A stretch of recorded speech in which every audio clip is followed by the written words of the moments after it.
අයියේ කොහෙද මේ යන්නේ? කොහේ යන්නද මල්ලි? මම මේ පොඩ්ඩක් කඩේ ගාවට යන්නයි යන්නේ. මං අයියා පොඩ්ඩක් හම්බෙන්නත් තමයි මේ පැත්තට ආවේ. දැන් ඉතින් අයියා මේ මුණ ගැහිච්ච එකක් ලොකු දෙයක්. මේ මට පොඩි විස්තර වගේක් තියෙනවා දැනගන්න. මල්ලිට මොනවද දැනගන්න ඕන? අර සෙට් වෙච්ච කෑල්ල ගැන එහෙම විස්තරයක් වෙන්න ඇති නේද?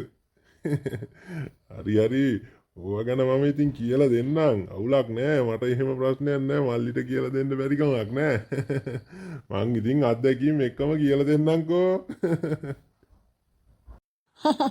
නෑ අයියේ මට දැනගන්න ඕන කියන්නේ මං එක්ක ඉතින් එයා කතා බහ කරනකොට එන ලැජ්ජයි ඉතින් මාර ලැජ්ජයි. ඒකයි ඉතින් මට ඒක දැනගන්න නේ එහෙම ඇයි අයියා ලැජ්ජා? මේමයි මල්ලි ඉතින් මුලින් ඉතින් ඔහොම ලැජ්ජයි තමා. පස්සට ඔය ලැජ්ජම ඇරිලා යයි. එතකොට මල්ලිටම තේරෙයි ලැජ්ජාව කොහොමද තිබුණේ කියලා. ඒ කිව්වේ අයියා මට ඒක තේරුනේ නෑ හරියට. නෑ මල්ලි ඉතින් මම කිව්වේ මල්ලි කිව්වනේ ලැජ්ජයි එහෙම කියලා. ඉතින් ඔය ලැජ්ජාව එතකොට ඔය කටහඬි දැන් ඔය සද්දේමත් අඩු වෙතිනේ. ඕක ටික කාලයක් යනකොට ටික සද්දෙත් වැඩි වෙනවා. එතකොට මල්ලිට තේරෙයි එතකොට යාගේ ලැජ්ජා ගතියත් ටික ඕම නැති වෙලා යයි. ඔන්න ඔහොමයි වෙන්නේ. හරිද? එතකොට අයියා ඉතින් ඒක කොහොමද වෙන්නේ? මං ඉතින් ඕක මල්ලිට හරියටම කියලා දෙන්නම්කෝ උදාහරණත් එක්කම. දැන් අපි උදාහරණයක් විදිහට ගත්තොත් අපි වාහනයක් අලුතෙන්ම ගන්නවා කියමුකෝ. එතකොට ඒ වාහනේ අරගෙන අපි ටික කාලයක් වාහනේ පදිනවා.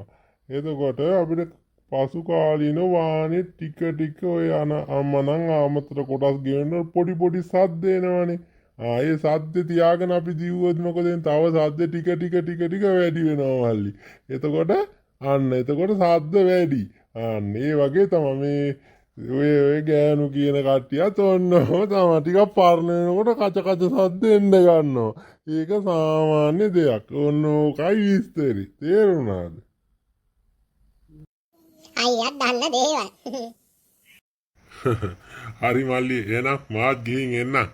මේ ආයෙ ඔයාට මොන හරි දැනගන්න ඕන වුණොත් මට කතා කරන්නකෝ. එහෙනම් මයි යනවා මල්ලි.